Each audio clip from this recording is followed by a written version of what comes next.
Good morning students, कैसे हैं आप सभी। बेटे मेरी पिछली वीडियो में हमने पार्ट 1 की दोहराई की थी, पुनरावृत्ति की थी।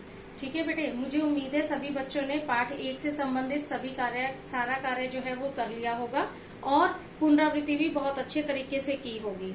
ठीक है, आज हम पार्ट 2 की पुनरावृत्ति करेंगे। बेटे इसकी कहानी आपको पता ही है। पार्ट 2 आपका है 100 झीलें। हमारी सारी वीडियोस में कहानी आप देख चुके हैं, पढ़ चुके हैं बेटा, और आपको समझ भी आ चुकी है। ठीक है, तो ये इससे संबंधित मैंने कुछ कार्य जो है वो आपको समझाने के लिए कुछ प्रश्न लिखे हैं, वो हम आपस में डिस्कस करेंगे, उन पर विचार विमर्श करेंगे। ठीक है, अगर आपको बेटे एक चीज मैं आपको पहले ही बोल देती हूँ, अगर इन प्रश्नों से संबंधित या कोई भी पार्ट 1 या पार्ट 2 से संबंधित कोई भी जानकारी आपको जाननी है या कुछ पूछना है, तो आप कमेंट बॉक्स में जाकर अपना नाम और अपना सेक्शन, नाम, क्लास और सेक्शन जरूर लिखें। ठीक है बेटे, आइए हम इस पाठ की पुनरावृत्ति करते हैं। देखिए बेटे, कुछ मौखिक प्रश्न हैं जो अभी तक मैंने आपके पाठ से निकाले हैं। आपकी पाठ्य पुस्तक में जो लेसन है उसी में से मैंने ये प्रश्न उत्तर निकाले हैं। देखिए पहला प्रश्न है, वेनपेग और उसकी माँ को इतनी मेहनत क्यों करनी पड़ती थी। क्यों करनी पड़ती थी बेटा, आपने कहानी को अच्छे से पढ़ा है, आपको पता है वेनपेग के पिता नहीं थे और उसकी माँ ही उसका एकमात्र सहारा थी और उनके पास इतना कुछ भी नहीं था, बहुत ज्यादा उनके पास कुछ भी नहीं था कि वो अपना गुजारा कर सके। इसीलिए वेनपेग को भी मेहनत करनी पड़ती थी और उसकी माँ को भी मेहनत करनी पड़ती थी क्योंकि वो गरीब थे। ठीक है, उसके बाद मेरा दूसरा प्रश्न है, वेनपेग मछली की किस बात पर भरोसा नहीं कर पा रहा था। वेनपेग मछली की, आपको याद है जब मछली ने कहा था कि मैं तुम्हें एक जगह सरो वृक्ष के नीचे मिट्टी को खोदना तो वहां तुम्हें एक मोती मिलेगा। तो वेनपेग को, आपको इसका आंसर अगर पूछा जाता है तो आपको लिखना है वेनपेग मछली की मोती वाली बात पर भरोसा नहीं कर पा रहा था। तीसरा मेरा प्रश्न है, बदमाश क्या देखकर डर से कांपने लगे थे। आपको याद है जब जमींदार ने बदमाशों को भेजा था कि वेनपेग के घर जाओ और सारी तलाशी लेकर आओ कि वो अमीर कैसे हुआ, तो बदमाशों ने क्या किया था, सारा सामान इधर उधर करने लगे थे, लेकिन अचानक से झोपड़ी में क्या हो गया था, एक हरे रंग की, उन्हें क्या था कि एक हरी हरी रोशनी दिखाई देने लगी थी एकदम से। उस रोशनी को देखकर जो है बदमाश, हरे रंग की रोशनी, वेनपेग के घर में हरे रंग की रोशनी दिखाई देने लगी थी, जिसको देखकर बदमाश जो है वो डर गए थे, वो अंदर से भी कमजोर पड़ गए थे, उन्हें नहीं समझ आ रहा था कि वो क्या करें। वेनपेग के चरित्र के विषय में 1 या 2 वाक्य। बेटे आपने कहानी को पढ़ा है, अच्छे से सुना और समझा है, तो आपको अच्छे से पता है कि वेनपेग कौन था और उसका कैरेक्टर यानी कि उसका चरित्र कैसा था। वेनपेग का चरित्र कैसा था, वो एक मेहनती बच्चा था, अपनी माँ के काम में हाथ बटाता था और दयालु था। दयालु आपको पता है ना, वो दयालु था, उसने मछली को पानी में छोड़ दिया था। ठीक है, समझ में आया बेटा।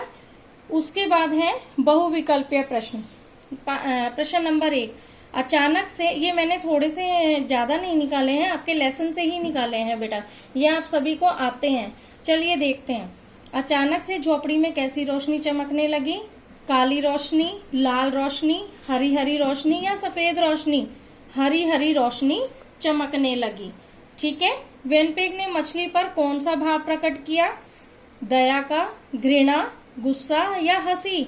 दया का भाव प्रकट किया था। दया का भाव कैसे, क्योंकि मछली ने जब कहा कि मुझे पानी में जाने दो, मुझे छोड़ दो, तो वेनपेग ने उसे छोड़ दिया था, तो वो दया दिखाई थी उसने। जमींदार का स्वभाव कैसा था, दयालु था, लालची व क्रूर था, मेहनती था या शांत था। लालची व क्रूर था, क्योंकि जब उसे पता चला था इधर उधर से कि वेनपेग नाम का लड़का और उसकी माँ तो बहुत अमीर हो गए हैं, उनके पास सब कुछ है, तो उसके मन में लालच आ गया था। लालची और क्रूर था, यानी कि निर्दयी। चौथा मेरा प्रश्न है, कहानी के लेखक कौन है। ये मैंने 4 नाम दिए हैं, रेचेल मैकबीन, विष्णु प्रभाकर, सोहनलाल द्विवेदी और महादेवी वर्मा। तो बेटे पहला वाला रेचेल मैकबीन जो है इस कहानी के लेखक है। ठीक है बेटे, आपको समझ में आ गया। Very good. ये कार्य आपको कॉपी में नहीं करना है, ये सिर्फ पुनरावृत्ति है, दोहराई है। इसमें आपका पूरा लेसन जो है वो कंप्लीट हो गया है।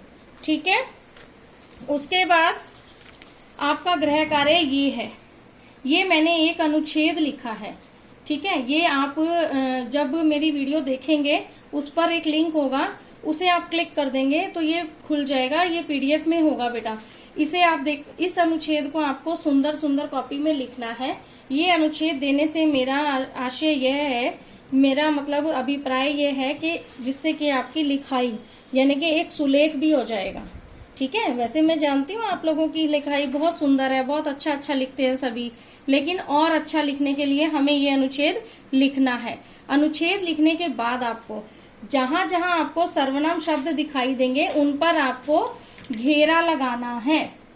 क्या लगाना है? घेरा लगाना है। ये घेरा आप किसी भी कलर पेंसिल से या स्केच पेन किसी से भी लगा सकते हैं, क्योंकि अच्छा लगेगा, सुंदर लगेगा। ठीक है, तो जब हम मिलेंगे तो इसको देखेंगे कि कैसे कैसे किया है आपने। ठीक है बेटा, तो ये आपको पीडीएफ में देखने को मिलेगा। उसके बाद आपको क्या करना है? आपको अच्छे से याद है, आपने मेरी वीडियो को लाइक करना है, शेयर करना है और सब्सक्राइब करना है मेरे चैनल को, जिससे कि मेरी सारी वीडियोस जो हैं आपके पास जल्दी से पहुंच जाएं और आप देख सकें। ठीक है बेटा, और कमेंट बॉक्स में जाकर आपको कोई भी कुछ भी क्वेश्चन पूछना है या कुछ नहीं समझ में आ रहा है तो आप कमेंट बॉक्स में लिख सकते हैं, उसका आपको जवाब दिया जाएगा।